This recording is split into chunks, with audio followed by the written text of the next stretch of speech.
Big Shaq's voice echoes in the silence. Nyla walked in for a routine checkup. 15 minutes later, she walked out in tears. When a beloved black woman is humiliated by a well-respected doctor inside one of America's top hospitals, her husband, Big Shaq, doesn't shout. He investigates. What he uncovers isn't just racism. It's a system built to silence women like her. This isn't a story of rage.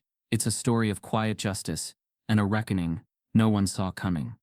Before we deep dive into this interesting story, subscribe to our channel and tell us where are you watching from. Share in the comments below.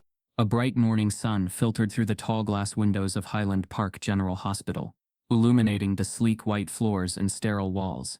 The waiting room, with its neat rows of chairs and polished surfaces, carried an air of clinical precision. Yet beneath the surface, something trembled, a subtle tension humming in the sterile atmosphere, as if the room itself expected something to shift. Into this environment stepped Nyla Reed, her figure graceful despite the weight of the life she carried. With skin the color of rich mahogany and glowing within her, she wore soft maternity attire that complemented her poised presence. Though her heartbeat echoed in her ears, she held her composure. Her serene poise was not an act, but a testament to her resilience. She moved deliberately, choosing a seat near the window where sunlight pooled in warmth. As she adjusted the folds of her dress, balancing her thick belly, she glanced around. The other patients were mostly white, young couples, elderly men, a mother with a toddler, busy with magazines or phones, immersed in small talk with one another. Some looked her way with polite curiosity, before returning to their devices. None offered a greeting. No nurse approached to welcome her. No receptionist acknowledged the sheen of expectancy in her eyes. The silence between them felt deliberate. Nyla took a deep breath. Behind her calm exterior, her palms remembered their first meeting with Dr. Caldwell, the professional firmness of his handshake, the reassuring pat he'd placed on her shoulder. Deep down, she trusted him. She needed to. But today anxiety fluttered beneath her ribs like a trapped bird. She touched her belly, gently nudging the baby inside, whispering, "Mama's okay." An orderly wheeled a tray of refreshments past. The hum of coffee machines punctuated the scent of antiseptic.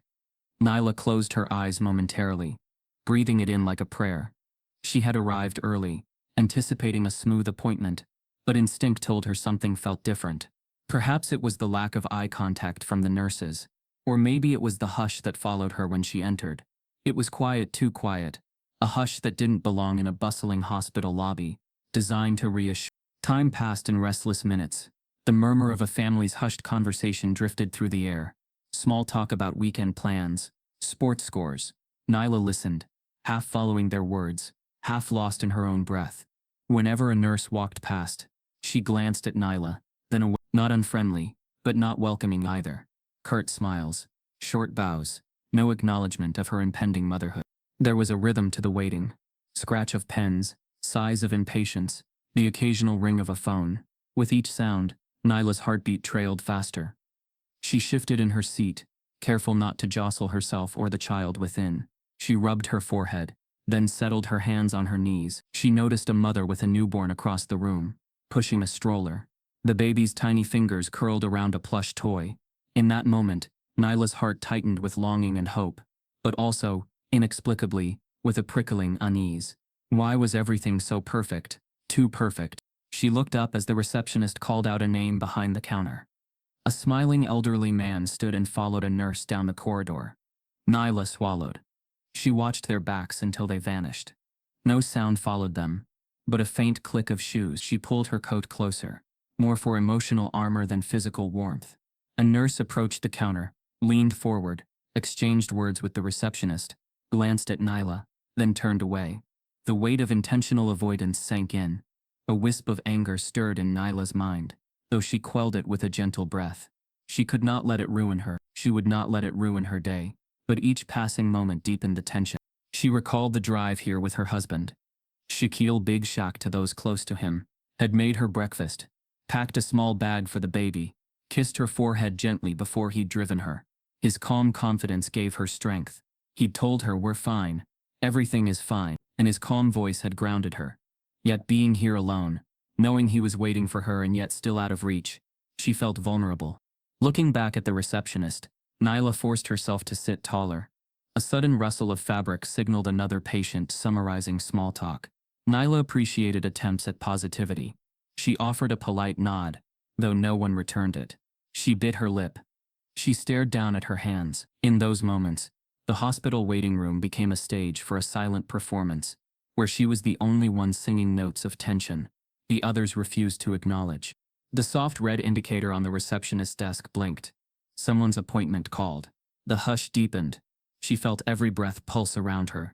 And as the minutes ticked on, the morning calm began to quake. In that charged stillness, a woman wheeled out a water cart. The nurse pushing it flashed a brief glance at Nyla, then averted it. The rejection weighed heavily, but Nyla swallowed her hurt. She closed her eyes again, drawing on a faith she practiced for her family, for herself, for the child growing within.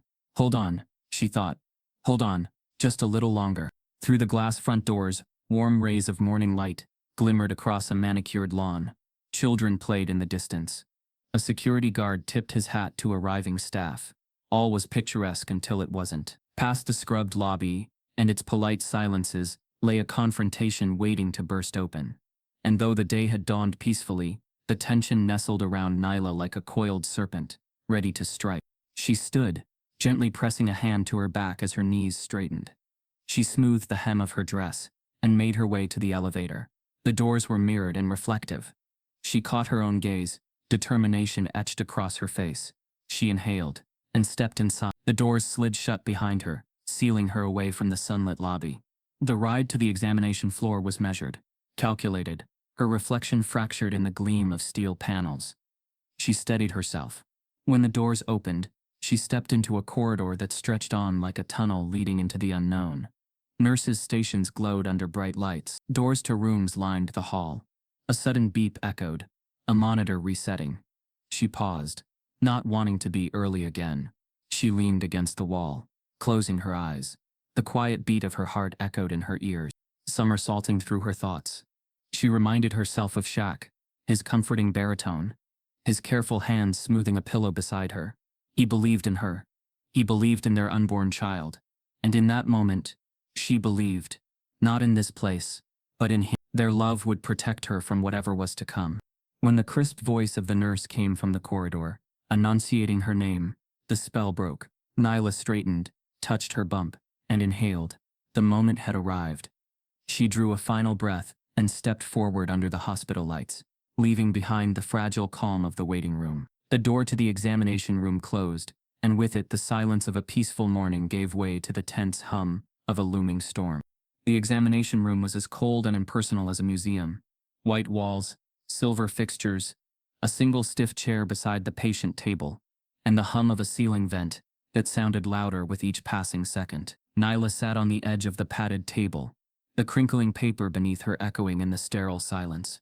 Her legs dangled just above the ground, toes curling occasionally in her sandals as she waited.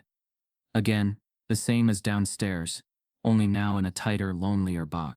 The monitor across from her blinked quietly, its screen displaying a screensaver of the hospital's logo, glowing gently blue and white. 10 minutes had passed. Then 15. Nyla's breath grew shallow. She checked her phone again. No signal, no messages, no indication that the doctor even knew she was here. Then the door opened. In stepped Dr. Nathan Caldwell, tall, silver-haired, with a practiced smile that didn't quite reach his eyes. He was the kind of man whose every movement was economical, controlled, calm, intentional. He wore his white coat like armor, a stethoscope slung casually around his neck, and he moved with the quiet confidence of a man who'd walked the same halls for decades. "Mrs. Reed," he said, voice smooth as silk. Well, we're looking quite full today." He chuckled softly as if his words were harmless, but something in his tone landed wrong. It was the kind of comment that pretended to be light, but carried weight, a polished jab dressed in familiarity. Nyla offered a polite smile, keeping her eyes on his face, searching for warmth. She found only calculation. "You've put on a bit more weight than we'd prefer," he continued, flipping through her file without looking up. "But you people do tend to carry big babies." The words hung in the air like a sour mist. Her heart skipped. You people. Not a term new to her, but always unexpected in places like this, in a room where she was meant to feel safe. Her throat tightened. She considered responding, but decided silence would serve better. She didn't trust her voice not to shake. Dr. Caldwell moved to the monitor, tapping it to life. The baby's file appeared, lines of data, charts and digital notes flashing on screen. He turned the screen toward himself, his back partially to her. Blood pressure's up a touch. Could be stress. I've seen this in single mothers a lot, he said casually. Nyla blinked. I'm not. Before she could correct him, he cut in. I know. Your husband. I remember. Shaquille, right? The basketball player. Again, that smile. This time with a shade of amusement, as if her life were somehow a footnote in celebrity trivia. Nyla's jaw clenched slightly. He's my husband. Yes, she said evenly. Caldwell nodded. Of course. Well, you know, fame does strange things to men. Hope he's around more than most. There it was. Another barb, veiled in concern. Nyla inhaled quietly through her nose. Every interaction was starting to feel like a test. Each word a needle. The doctor snapped on gloves and wheeled over the ultrasound machine. Let's take a look, shall we? The gel was cold on her skin, and Nyla winced slightly as he pressed the probe against her belly. The monitor flickered to life, showing the grayscale shape of her unborn child. A moment that should have been filled with awe felt clinical, detached. Caldwell studied the screen. Well, strong heartbeat. That's good. But I'm seeing some measurements here that are a little concerning. You'll want to keep a closer eye on your sugar intake. I know it's tempting with the kind of foods your culture prefers. Nyla flinched. The words struck with the familiarity of old wounds. Every phrase cloaked in clinical advice, but rooted in stereotype. She glanced at the screen, willing herself to focus on her baby, not the man interpreting its every image through a lens of quiet prejudice. He continued without pause. Now, your previous scan said you preferred a natural birth. We may want to reconsider. Women with your body type often struggle with delivery. Again, no direct insult. Just an avalanche of implications. Too big, too black, too much. Nyla's chest tightened. Her fingernails dug gently into her palms. She wanted to scream, to stand, to tell him exactly what she thought of his bedside manner. But instead she stayed still, listening, enduring. Caldwell clicked off the machine and wiped the gel away with clinical efficiency. All done, he said briskly. Any questions? Nyla hesitated, her voice low. No, not at the moment. He raised an eyebrow. You're very quiet today. You should speak up, especially in situations like this. Being assertive is important, especially when you're, how should I say it, navigating unfamiliar systems. Nyla held his gaze for the first time. His eyes didn't waver. They held no empathy, no recognition of the emotional wounds his words had carved. He smiled again, that same professional stretch of lips, and then he turned to the clipboard on the counter. I'll update your chart. You'll get the blood work results next week. Try to stay off your feet more. Stress isn't good for women like you. The phrase echoed again, women like you. He scribbled something, then moved toward the door. Before he left, he paused, hand on the knob. Oh, and if you're planning to deliver here, do be sure your insurance is still valid. Sometimes, things get overlooked. Nyla sat motionless as the door closed behind him. For a moment, the room was entirely still. She didn't move. Couldn't. It wasn't just what he said, it was how. The slow drip of prejudice, masked behind credentials, had soaked through her skin like poison. The sense of helplessness swept over her, heavy as the child she carried. And yet she did not cry. She breathed in, slowly, carefully, her hands finding their way to her stomach. Her child kicked once, soft, subtle, as if to remind her she was not alone. She sat for another minute, then slid off the table, smoothing her dress. Her heart was still racing. Her mind echoed with his words, his gaze, his tone. But there was something else now growing behind the pain. Not rage, not grief, something colder, sharper. She reached for her bag, slung it over her shoulder, and stepped out into the corridor. Her feet moved with precision. She didn't stop at the nurse's station, didn't look back toward the room. Down the elevator, the same polished steel walls greeted her. She faced herself in the reflection again, but this time her face had shifted. The fear had narrowed into purpose. When the elevator doors opened into the lobby, the air felt denser, louder, more aware. She moved quickly, phone already in hand. One ring, two. Then the deep voice of her husband answered. I'm coming, she said. No details. Just those two words. Outside, sunlight streamed across the hospital parking lot. The brightness of the day had not changed. But inside Nyla Reed, everything had. And somewhere behind those shining windows, Dr. Nathan Caldwell returned to his routine, unaware that his carefully preserved image was about to crack under the weight of one woman's truth and one man's quiet fury. The door clicked shut behind Dr. Caldwell, with the finality of a gavel falling in a courtroom. In his absence, the room seemed larger, colder, emptier. The artificial brightness overhead now felt blinding. Nyla remained still on the edge of the exam table, legs hanging, hands gripping the edge. The silence that followed was not peaceful. It was oppressive, ringing in her ears like the aftermath of an explosion. The smile the doctor had worn, that sharp, calculated curve, still lingered in the corners of the room. Her shoulders sagged under the invisible weight of everything unspoken.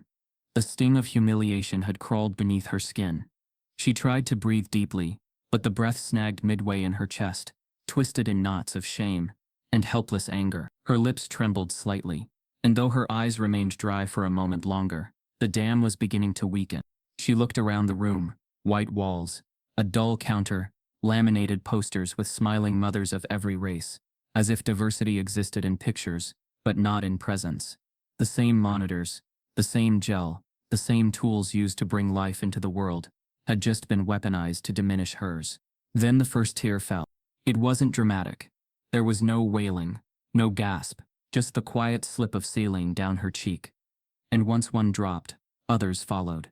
Her face crumpled slowly, not from weakness but from the sheer exhaustion of containing so much for so long. Her body bent forward slightly, as she cradled her stomach with both arms. Her head bowed, her sobs were soundless, caught in her throat like prayers too heavy to lift. She was tired of the quiet prejudice masked in professionalism, of coded language that disguised cruelty, of the constant vigilance that came with being a black woman in spaces not built for her comfort. She wept for the humiliation, for the powerlessness, for the fact that even with all her strength, she had been made to feel small in one of the most vulnerable moments of her life. Her baby kicked lightly, a faint flutter beneath her palm, as if responding to her sorrow. The motion brought both comfort and heartbreak. She wiped her face, trying to pull herself back from the edge, but the tears kept coming, not in waves, but as a slow, steady leak from a wound too deep for bandages. Her phone, left beside her purse on the small side table, buzzed softly. The screen lit up with a name, Shaquille Big Shaq O'Neal. She let it ring the first time. Her hand hovered above it, uncertain. She didn't want to speak, didn't want to explain. What could she even say? That a man who had sworn an oath to care had instead weaponized his power to shame her. That her voice felt invisible in a room meant for her body's health. That she'd smiled politely while being stripped of dignity in slow motion. But the phone buzzed again. She picked it up, thumbed the green icon, and held it to her ear.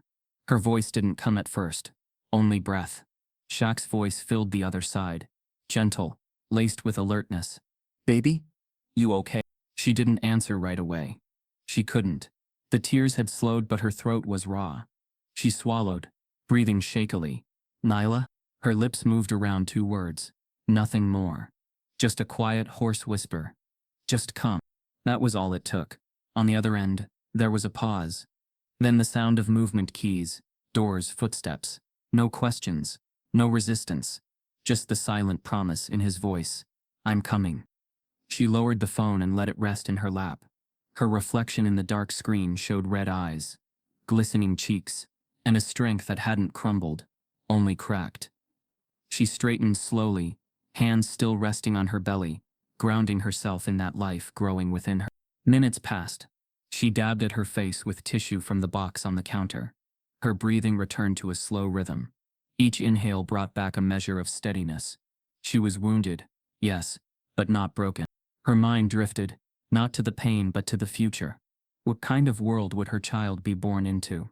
A world where doctors judged her worth before her vitals, where kindness was selective and empathy conditional. Or could this moment be the beginning of something else? She thought of Shaq, his presence, his strength. Not in muscle but in patience, in love, in the quiet storm he carried with him. Nyla knew he would come, and with him something would shift. Not just for her, but for the place that dared to dismiss her. She didn't yet know how, but the heaviness in her chest began to lift with that thought. She stood, slowly, feeling the weight of her belly and the burn in her thighs. She moved to the small mirror mounted above the sink, stared at herself. Her eyes were tired, but clear. She wet a paper towel and dabbed at her cheeks. Her curls had frizzed slightly from the stress, but she pushed them back into place, smoothing the baby hairs at her temples with practiced care. In that reflection she found herself again, not the patient, not the statistic, not the inconvenience, but the woman, the mother, the wife, the storm before the reckoning. The room was still cold. The chair still sat awkwardly by the table, but Nyla no longer felt powerless in it. She gathered her things slowly, deliberately, and with dignity. Her shoulders straightened. Her steps, while soft, rang clear in the silent room. As she reached for the door, she paused, glancing back once, not with regret, but with resolution. Outside, the hallway was no warmer, the nurses no kinder. But she knew now she wouldn't have to carry this alone. Shaq would come, and with him, something much larger than comfort, something called consequence. And that in itself was enough to quiet the last of her tears. The glass doors of Highland Park General slid open with a smooth hiss as Shaquille O'Neal stepped through. The sunlight behind him framed his figure in a subtle glow, his broad shoulders and towering frame, casting a long shadow across the pristine marble floor. He wasn't moving fast. He didn't need to. Every step was measured, deliberate, grounded in a quiet force that turned heads the moment he entered. Inside the lobby, conversation stilled, phones lowered. A few eyes widened, some in awe, some in calculation. Shaq was no stranger to public attention. But today, his presence wasn't about celebrity.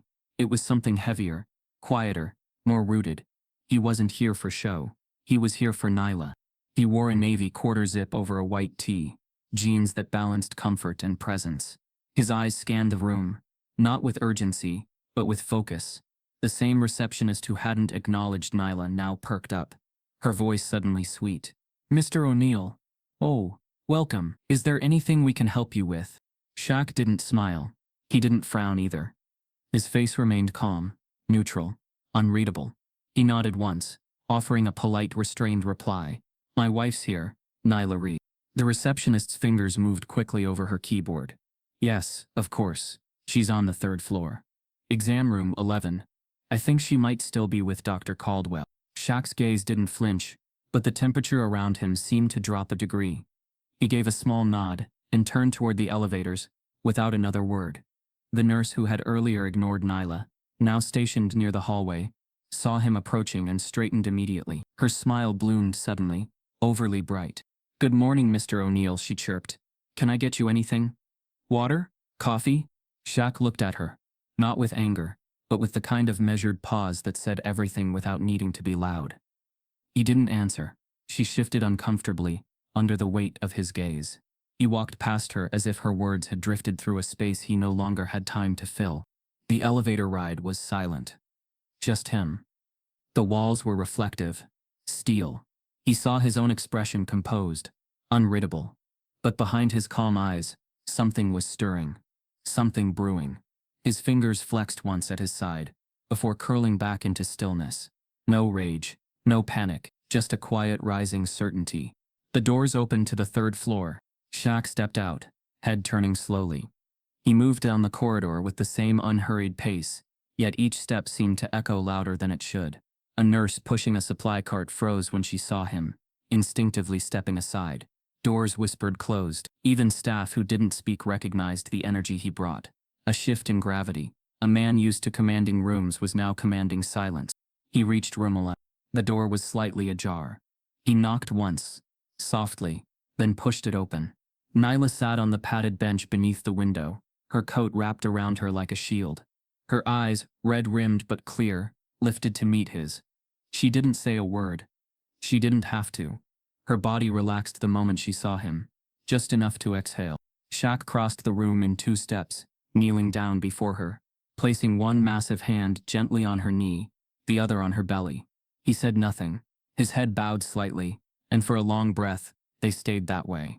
Quiet, united, grounded in a kind of unspoken communion. He didn't ask what happened. Her silence told him more than words ever could. After a beat, he stood. "Let's get out of here," he said quietly. Nyla nodded, standing with his support. He took her bag without being asked, holding it in one hand like it weighed nothing. They moved toward the door together, and though they hadn't spoken of it, Shaq's mind was already spinning, already watching. The subtle glances, the sudden kindness of staff, the way eyes darted to him. Then away. He clocked every expression, every overly polite word, every fake smile that had not existed an hour ago. Back in the hallway, the nurse from earlier spoke again. "If there's anything you need, anything at all." Shaq turned to her. His voice, when it came, was smooth, low, intentional. "My wife's been sitting here for over an hour," he said. "Ignored, mistreated, humiliated by your doctor. But now that I'm here, everyone wants to help." The nurse opened her mouth, but no words came. "I'm not here for coffee," Shaq said flatly. The silence that followed was thick. He didn't raise his voice. He didn't need to. The tension now belonged to the hospital, not him. He gently took Nyla's hand and continued walking. As they waited for the elevator, a doctor stepped off mid-conversation with another nurse and stopped short at the sight of Shaq. Recognition dawned. Respect, yes, but also caution. Shaq didn't react. The elevator arrived. Doors parted. He and Nyla stepped inside. Downstairs, the lobby had grown busier. Word traveled fast in places like this. Staff pretended not to watch. Patients whispered. Phones tilted subtly to snap photos. But Shaq's demeanor remained the same. Calm, quiet, deeply centered. If he noticed the attention, he didn't show it. His attention was on Nyla, on the tension still clinging to her frame, on the wound they'd tried to dress with silence. Outside, the valet recognized him and rushed to retrieve his vehicle. Nyla leaned slightly into him, grounding herself in his presence. She hadn't spoken much. She didn't need to. Shaq had seen enough, not just today but across years, across lives. He had seen what this moment meant. It wasn't about one bad doctor. It was about a system that had learned how to humiliate in plain sight and get away with it. When the car pulled up, Shaq opened the door for her, helped her in with a gentleness that stood in contrast to his sheer size. He rounded the front, took the driver's seat, and pulled off with a smooth, quiet precision. But inside his mind, gears were turning. He wasn't angry in the way the world expected men like him to be. He was something more dangerous, focused. The calm before something unstoppable. He didn't yell. He didn't break anything. But something had shifted. And behind those calm eyes, Big Shaq was already planning. Shaq didn't return to Highland Park General the next day. He waited. He let the silence breathe. Let the hospital settle back into its rhythm. The staff returning to old habits, assuming the giant shadow that passed through their halls had moved on. But he hadn't. Not even close. From his home office, walls lined with photographs, sports memorabilia, and framed community awards, Shaq sat in front of his laptop, replaying the moments from the day before. He wasn't one to act out of impulse. His entire life had taught him that true power moved beneath the surface. Loudness could be ignored. But truth, when threaded precisely, was undeniable. So he started digging. First came the intake paperwork. He requested Nyla's hospital file, citing his status as next of kin. He got it somewhat reluctantly, from a clerk who didn't realize who he was, until halfway through the call.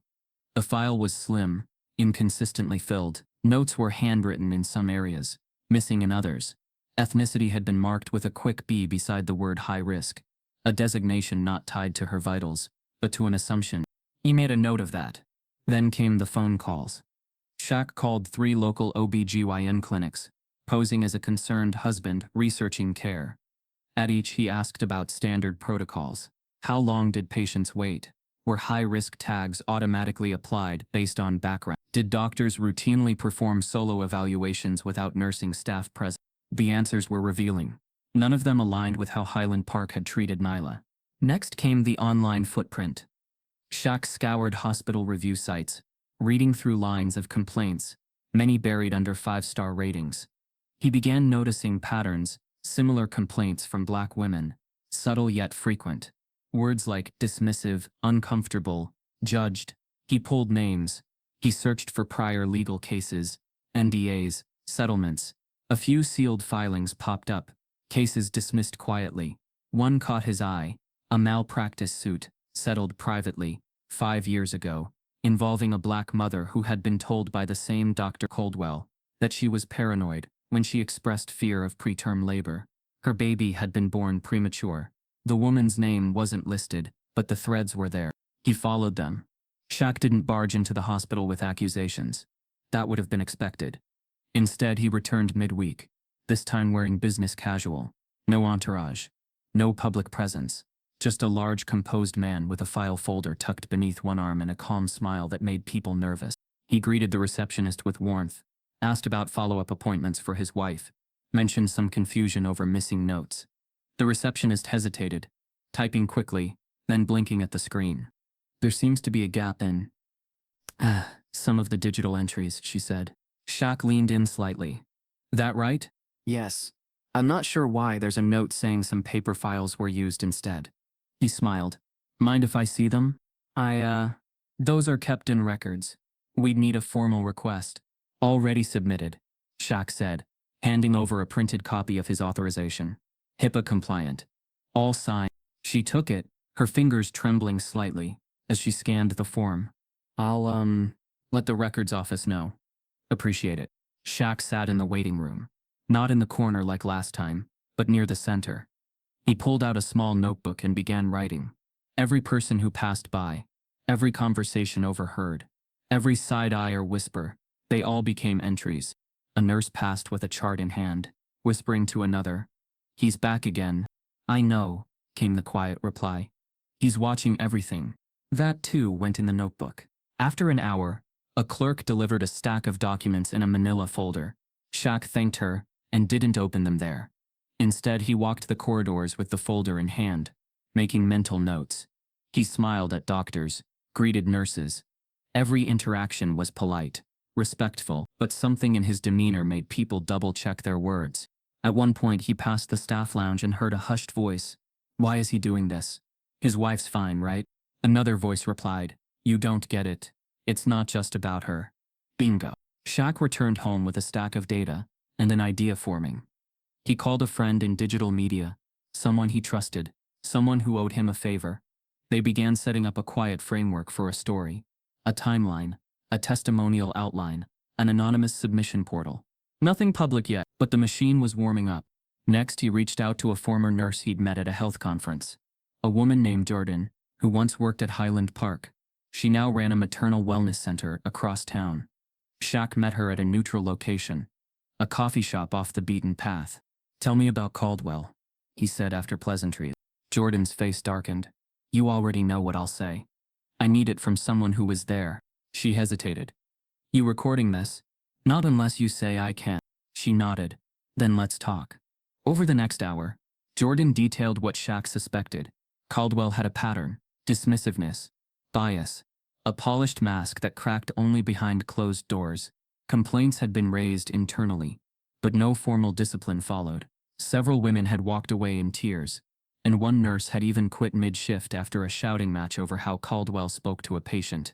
Why hasn't anyone done anything? Shaq asked. Because the board likes him. Clean numbers, good money, and none of the women complaining had names big enough to shake things up.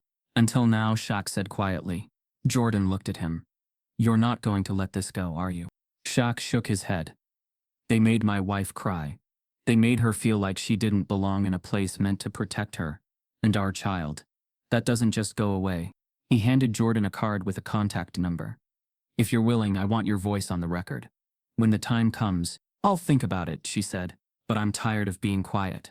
By the end of the week, Shaq had compiled 36 pages of notes, a dozen screenshots, 3 confidential confirmations, and a growing list of individuals willing to talk off the record for now. He hadn't shouted once.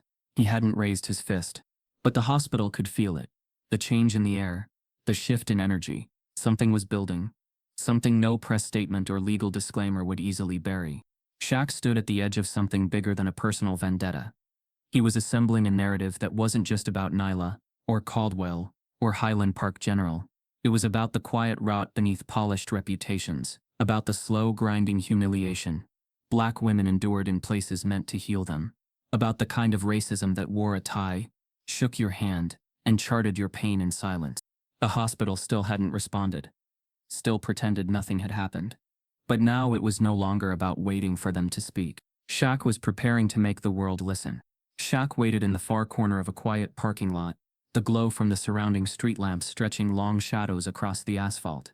The evening was unseasonably cool for spring, the air crisp, clean, and humming with low, distant traffic. He leaned against the hood of his black SUV, arms crossed, face unreadable. From a distance he might have seemed relaxed. But the set of his jaw, the narrowed focus of his eyes scanning the edge of the lot, these were tells only someone who truly knew him would catch. He wasn't here to play a role.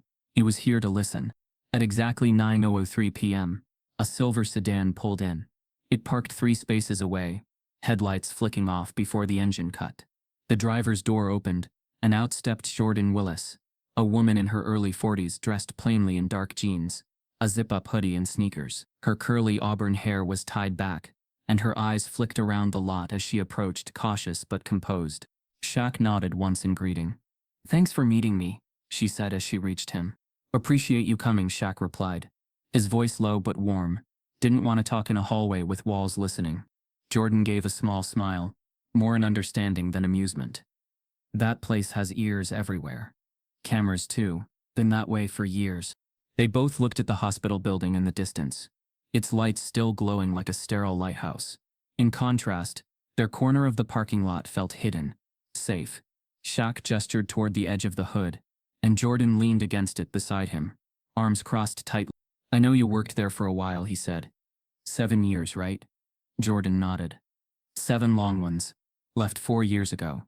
Started my own maternal wellness center. Couldn't take it anymore." Shaq studied her expression. "What couldn't you take?" Jordan exhaled slowly. "The lies. The way that hospitals' polished reputation covered route you couldn't see unless you worked behind the curtain. I stayed too long because I kept telling myself I could help from the inside. But you can only watch so many women leave crying before you realize you're part of the machine." She paused, then added, "Especially women who looked like me, like your wife." Shaq remained silent, listening. "I saw your Nyla," she said, her voice softer now. "I remember her. Not just because of you, though. Your name did float around. I remembered her because she walked out of that room, looking like she'd been hollowed. That wasn't the first time I saw that look." She shifted her weight and glanced at him. "It's Dr. Caldwell, of course. But it's more than just him. That hospital is built to protect him." Shaq raised an eyebrow. "What do you mean protect him?" "There's a pattern," she said. "Dozens of complaints. Filed, ignored, buried. Women have spoken up. Nurses too. He has this way of gaslighting them, acting like it's a misunderstanding. Smooth words. Calming tone. But the things he says, the way he makes you feel small, stupid, hysterical, it's a strategy. And every time someone gets close to exposing it, the board steps." Shaq frowned. "The board?" Jordan nodded. "Especially the chairman, David Renshaw. Old money. Donor class. He loves Caldwell, thinks he's a pillar of stability. I've been in meetings where complaints were discussed, and they'd say things like, 'We can't afford another lawsuit,' or just offer a settlement. Never once did they consider removing him.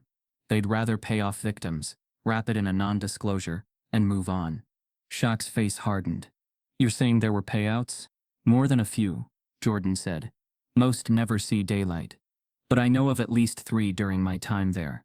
One woman lost her baby. Another suffered trauma from a botched delivery. Caldwell insisted was her fault. And every time the hospital's legal team swooped in, handled it discreetly. If a nurse objected like I did, we were moved, silenced, or slowly pushed out." She looked him straight in the eye. "I was demoted before I quit, because I asked too many questions." Shaq's thoughts churned. Every piece Jordan laid out confirmed what his gut had been telling him. This wasn't a case of one bad doctor. It was a structure, a system. "Why didn't you go public?" he asked. Jordan looked away. "Fear. Honestly, I didn't think anyone would care. Not really. I tried connecting with local media once. Gave them an anonymous tip. They never followed up. Caldwell's protected, his record's clean on the surface, and the hospital's PR team is vicious. Anyone who goes against them gets painted as bitter, disgruntled, or unstable." Shaq nodded slowly. "But what if this time, someone does care?" She turned to him. "You." He didn't answer right away. Just stared toward the glowing windows of the hospital in the distance. Then, with quiet certainty, he said, "Me. And more." Jordan studied him. "You've got reach. I know that. But going after them, it's more than a headline. They'll fight back hard. I'm not looking for a headline, he replied. I'm looking for accountability. She held his gaze. There was no bravado in his voice, no drama, just clarity, purpose. Shaq pulled out a slim black folder from his bag and handed it to her. Inside were printed testimonials, anonymous so far, from other women. Stories he'd quietly gathered, carefully verified. Jordan flipped through the pages, her eyes widening. This is real, she whispered. You're really doing this? He nodded. I've already set up a portal. Secure, encrypted.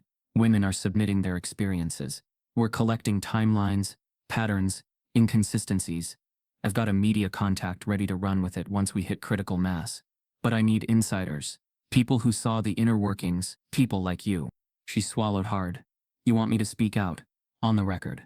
I want the truth, Shaq said. However you're willing to give it. For a long moment, Jordan was quiet. Her fingers tapped the edge of the folder, her breath visible in the cool air. Then she nodded. I'll do it. Shaq's jaw relaxed slightly. Not in relief.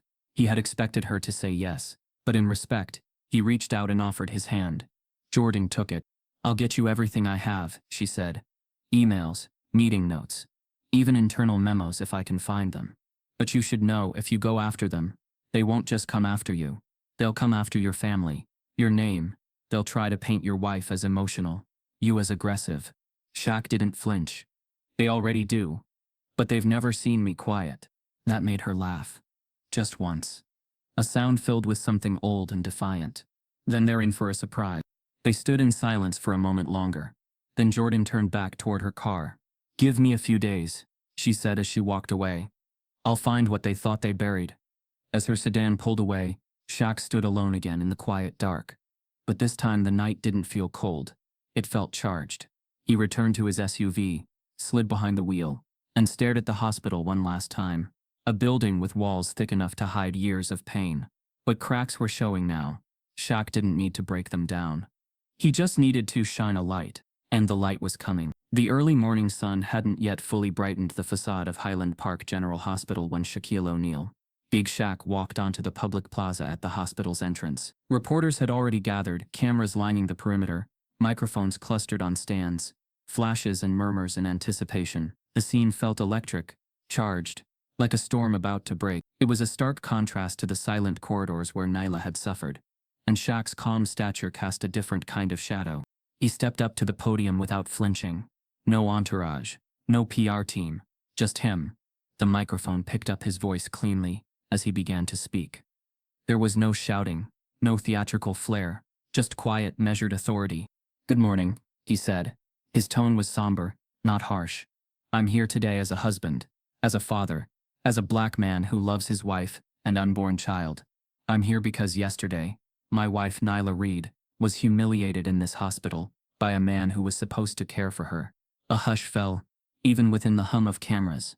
Shaq paused, eyes scanning. He didn't need cheers. He needed attention. The man I'm speaking of is Dr. Nathan Caldwell, he said.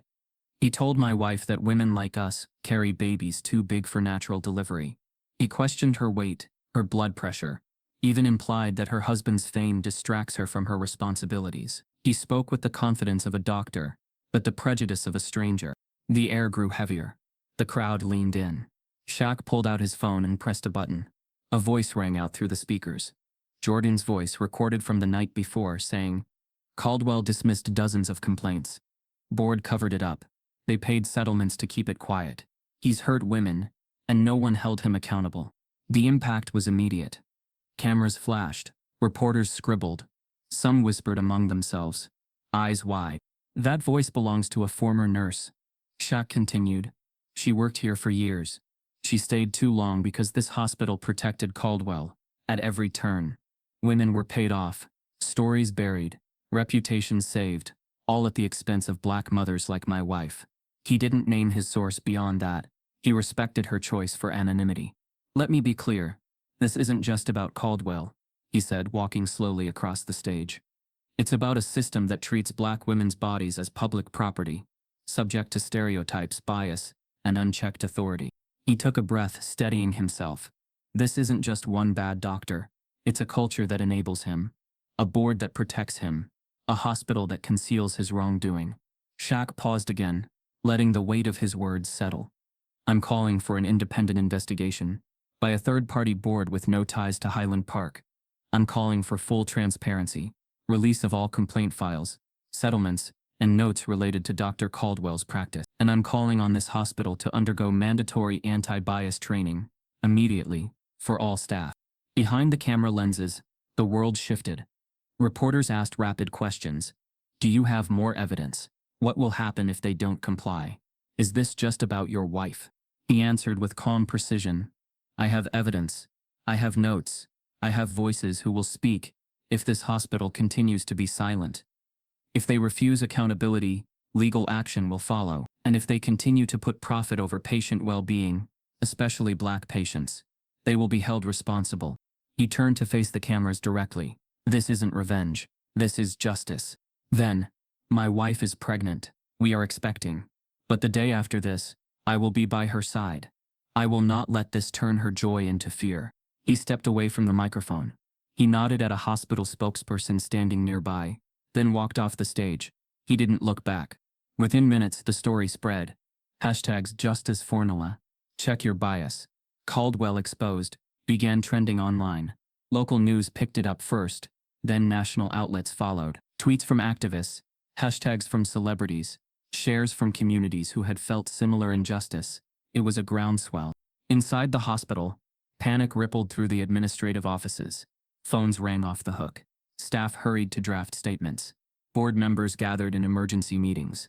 Dr. Caldwell's name appeared on tone-deaf press releases, framed as respected physician temporarily standing down pending review. But it wasn't enough. The public had heard Shaq. The public had seen the voice. The public believed them. Back at Shaq's home, Nyla lay on the couch, her hand gently resting on her belly. Shaq joined her, rubbing her shoulders, whispering encouragement. She watched him with gratitude, pride shining in her eyes. She had spent the morning in tears again. But not from hurt, this time from relief, from empowerment. They're responding, she whispered. He kissed her forehead. They heard us. The scene was stark, a husband and wife, side by side, ready for what came next. Because the moment wasn't over yet. Not by a long shot. They had struck first, but they hadn't finished. The shift was subtle at first, like a tide pulling away from shore before the wave breaks. Less than 24 hours after Shaq's press conference had shaken the morning air, the tone in national coverage began to shift. The anchors who had praised his poise now pivoted to neutral. Terms like alleged misconduct began to replace hospital racism. Headlines softened. Some segments disappeared altogether. Behind the scenes, Highland Park General's board had activated their machine. A sleek press release was circulated across major networks.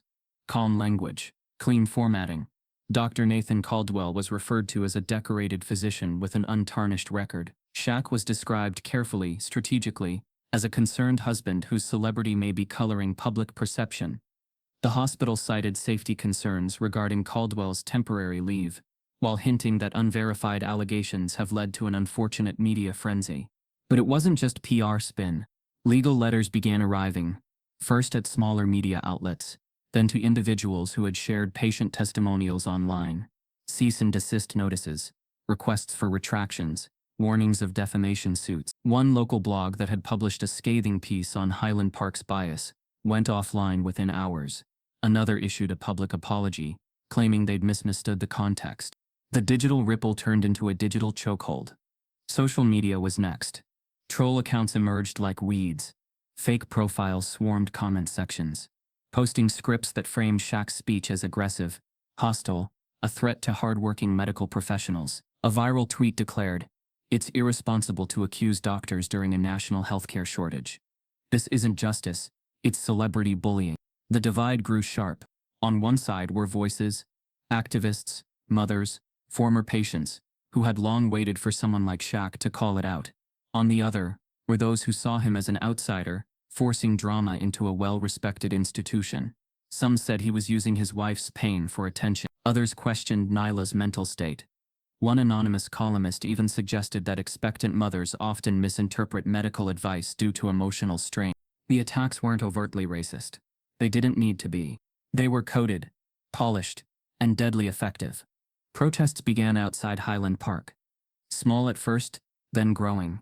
But so did counter-protests, led by concerned citizens who carried signs reading, "Support our doctors and no more celebrity smears." The narrative had split clean down the middle, and at the center stood Nyla. At home, she watched it unfold on the news, her hand never far from her belly. She had thought the worst was over, that speaking the truth was enough. But the storm didn't pass. It mutated, became something crueler, personal. The mailbox filled with letters, some anonymous, some signed casting doubt, hurling hate, warning her to be careful what you destroy. One message had no return address, just 6 words on a torn envelope. "Women like you should stay quiet." Nyla cried that night, not from sadness but from something deeper. Exhaustion, dread, the ache of knowing that speaking out had turned her into a target, while the man who had humiliated her still had defenders. Shaq held her without a word. He didn't tell her not to be afraid. He didn't promise it would stop. He just held her, until her breathing slowed, until her fists unclenched, until she remembered who she was. The next morning, Shaq met with his legal team. Quiet room, closed doors, controlled energy. "The hospital is leveraging its full legal muscle," his lawyer said. "They're framing you as a threat, not directly, but enough to poison the perception." The press conference made impact, but it also made you a liability to them. Shaq nodded, eyes narrowed in thought. "There's more," the lawyer continued. "Someone leaked internal memos, suggesting you'd pressured staff. A report claims you used your physical presence to intimidate nurses." Shaq didn't blink. "Let them talk." "You sure? Because this is where it gets ugly." Shaq's voice was low, controlled. "They don't know what I haven't said yet." And with that, a crack of anticipation formed, like a string pulled tight, ready to snap. He hadn't shown all his cards. Not yet. Back at home, Nyla found strength in the quiet. Jordan had begun releasing her own messages. More nurses had followed, anonymously at first. Then with initials, job titles, shifts they'd worked. They described Dr. Caldwell's behavior, not as isolated, but habitual. One nurse shared a spreadsheet of lost complaints files she'd secretly copied before she left. Another described a post-shift meeting, where staff were told to stay on message if media asked questions. The evidence grew heavier, but the hospital fought harder. They released testimonials from other patients, those who praised Caldwell, who defended him as a man of compassion. One woman, white and middle-aged, went on national news claiming she'd never felt safer than under his care. The message was clear: he can't be racist if some people love him. That night, Shaq sat alone in his office. The light was dim. His laptop glowed. He opened a secure file labeled simply Final Ace. Inside was a full deposition, an unedited, unreleased video interview with a former hospital administrator, a man who had worked in compliance for 7 years before retiring quietly. In the video, he detailed the exact payout process used to settle Caldwell's complaints. He named board members, described shredding protocols, showed signed memos. Shaq hadn't released it yet, because he was waiting for the exact moment they pushed too far. And that moment was almost here. 2 weeks had passed since the hospital's campaign to silence the narrative began. 2 weeks of strategic misinformation, of character assassination veiled in civility, of media dilution and redirected focus. But behind the scenes, Shaq had been preparing not just to counter but to expose. And now, the wait was over. It began on a Tuesday evening. The city skyline shimmered under dusk, and people across the country, scrolling their feeds or unwinding from long days, saw a notification light up on every major social platform. Leave. Big Shaq unveils hidden truths behind hospital walls. It wasn't clickbait. It wasn't a teaser. It was a live-streamed digital event, unlike anything people expected from a man known more for sports and TV charisma than investigative retaliation. The screen faded from black. Then came Shaq, seated not in a studio, but in a warmly lit room, lined with books, family photos, and a single laptop in front of him. He wore no suit, no tie, just a fitted navy sweater. His voice, when it came, was soft and firm. "Tonight," he said, "I'm not coming to you as a celebrity. I'm not coming as a former athlete. I'm coming as a husband who watched his wife suffer and saw a system try to erase it." The stream had started with a few thousand viewers. Within 5 minutes it tripled. Within 10, it surpassed 2 million. By the time the first testimonial aired, it was trending in over 40 cities. The video cut to a familiar face. Jordan. She was no longer whispering in parking lots. Her voice was clear, strong. My name is Jordan Willis. I was a nurse at Highland Park General for 7 years. What I saw during that time was a culture of silence, a pattern of racial bias, especially toward black and brown mothers. Dr. Nathan Caldwell was protected, not investigated. Complaints were ignored. I filed 2 myself. Nothing happened. She paused. I stayed quiet because I was scared. But not anymore. From there, the live stream became a documentary, fluid, haunting, precise. It wasn't sensational. It didn't need to be. It was patient. It told the story step by step. Clips from anonymous nurses describing being told to watch what they say after speaking up. Screenshots of complaint forms timestamped but never responded to. Whistleblower footage from staff meetings where racial disparities were acknowledged quietly, only to be dismissed due to budget priorities. Then came the bombshell. The screen filled with a split-screen feed. On one side, a retired compliance officer from the hospital. Identity concealed on the other, documents in his hand, held to the camera. Settlement letters. Shredding instructions. A memo titled, Dr. Caldwell, Incident Management Protocol. Every time something happened, the man's distorted voice said, we were instructed to manage it internally. Red flag patients were coded. Some were even switched between digital and paper systems, so they wouldn't be tracked properly. And yes, race was part of that system. Shaq returned to the screen, eyes locked with the camera. This is not just about a bad doctor, it's about a pattern, a structure, about the way racism survives, not in slurs, but in systems, in policies, in decisions made in rooms where no black mother is ever invited. The comment section exploded. Thousands of viewers typing in real time. I knew it. My sister experienced this in Atlanta. They buried my mom's complaint too. This is what we've been saying for years. Then Shaq played a final clip, this time of Nyla. She sat in the nursery at home. Light spilled gently on her from a nearby lamp. Her hands rested on her belly, now visibly further along. She spoke softly, but not with fragility. I walked into that hospital just wanting a safe place to bring my child into this world. What I got was silence, dismissal, and coded cruelty. I didn't want to start a war. I just wanted to be heard. The screen held her image for a moment, then faded to black. And when it returned, the impact had already begun. Media outlets that had gone quiet suddenly reignited the story. Verified accounts reshared the stream. Politicians called for inquiries. Advocacy groups launched campaigns. Hashtags resurfaced and roared back. Black Mothers Matter. Hospital Truth. Shaq for Justice. But more powerful than all that were the submissions pouring into the anonymous portal Shaq's team had created. Thousands of women, former patients, nurses, interns, mothers. Their stories ranged in detail, but aligned in pain. One after another, being told their pain was exaggerated, denied epidurals, accused of non-compliance, suffering complications from delayed care. They spoke up, not just because they trusted Shaq, but because they saw he had built something solid. A truth that couldn't be denied, couldn't be silenced with legalese. The next morning, the hospital issued a trembling statement. For the first time, Dr. Caldwell was not described as respected. He was placed on immediate unpaid leave, pending an independent investigation. But it was too late for spin. That same day, the State Board of Medical Examiners opened a formal inquiry into Highland Park General. 2 board members quietly resigned. A civil rights law firm filed a class action lawsuit, backed by 7 named plaintiffs, including 3 whose settlements had previously been sealed. Jordan became a public face of the campaign. So did Nyla. But Shaq stepped back. He had no need to gloat. He had done what he came to do. Not just unmask a man, but reveal a system that when seen in full light, had no place left to hide.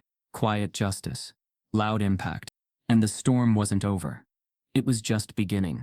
The morning was warm, painted in soft pastels of gold, and rose as sunlight touched the curtains of a quiet maternity suite on the 6th floor of St. Alora Medical Center. An institution very different from the one Nyla had once feared. This hospital wasn't opulent, but it was humane. The walls bore soft colors, not sterile whites. The staff wore smiles that didn't feel forced. Names were remembered. Eyes met with respect. Nyla lay in bed, hands folded over her abdomen, sweat tracing her temples.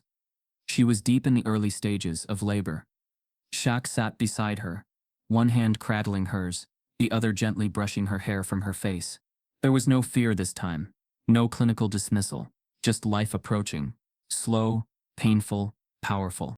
A nurse entered quietly, clipboard in hand, not rushed, not detached. "Let's check your progress," she said with a reassuring smile. "You're doing beautifully, Nyla." Nyla nodded, eyes closed, breathing through the contraction. Shaq watched her with quiet reverence. There was strength in every movement she made, in every breath she drew, in every soundless prayer she mouthed through clenched teeth. Outside the hospital, the world had not paused. The city buzzed with voices, many louder now than they'd ever been. Protest had grown from sidewalks to avenues, from whispers to chants. Media vans were parked near state buildings. New legislation was being drafted. Hearings were scheduled. Across the country, maternal health centers were reevaluating training protocols. Patients began asking more questions, and healthcare professionals started answering them differently. All of it had been set in motion, not by a courtroom, but by a quiet, towering man who had refused to be loud in the way the world expected. But here in this room, there was no movement but one, the movement of life entering. A deep, primal contraction pulled through Nyla. She groaned, low and controlled. "It's time," the nurse said, pressing the call button. Within seconds, a team of 3 nurses and a young black obstetrician named Dr. Renee Mitchell entered the room. Her presence alone was healing. She smiled at Nyla, not as a patient, but as a woman stepping into her moment. "You've got this," Dr. Mitchell said softly. "We'll go slow. You tell me what you need." Shaq moved closer, never letting go of Nyla's hand. He kissed her knuckles once, then leaned in, forehead touching hers. "I'm right here," he whispered. And she nodded. With every push, every breath, every rise and fall of her body, the air seemed to shift. Sweat streamed down her face. Her cries filled the room, not with pain alone, but with purpose. The rhythm of birth was not violent, but ancient, sacred. Outside, screens flashed breaking news banners. Shaq's exposed system forces federal review into hospital accountability. 3 new whistleblowers join case against Highland Park General. Black maternal health reform bill proposed nationwide. But inside the suite, the world held still for a different reason. One final contraction. One final cry. Then, silence. Followed by the wail of new life.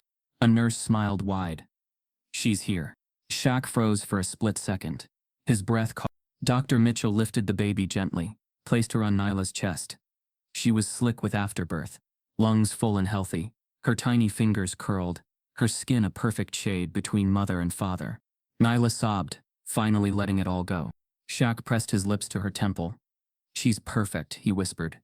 The baby wailed once more, then quieted as she felt the warmth of her mother's chest. "She's strong," Dr. Mitchell said. "Just like her mama." They named her Noah Grace O'Neill. Noah, for new beginnings. Grace, for what carried them through. In the hours that followed, the suite filled with gentle voices. Nurses checked vitals with care. Family sent congratulations through video calls. Jordan called in, her voice cracking when she saw Noah on screen. "She's a miracle," she said. "And so are you." Shaq stepped out for a moment.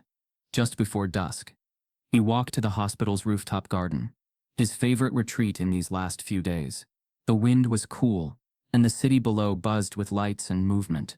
But he wasn't thinking of noise. He thought of legacy. He thought of how change rarely came with a roar, but rather with persistence, patience, and pain turned into purpose. His phone buzzed.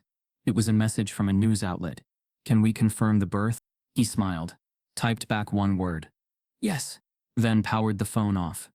For now, this moment belonged only to them.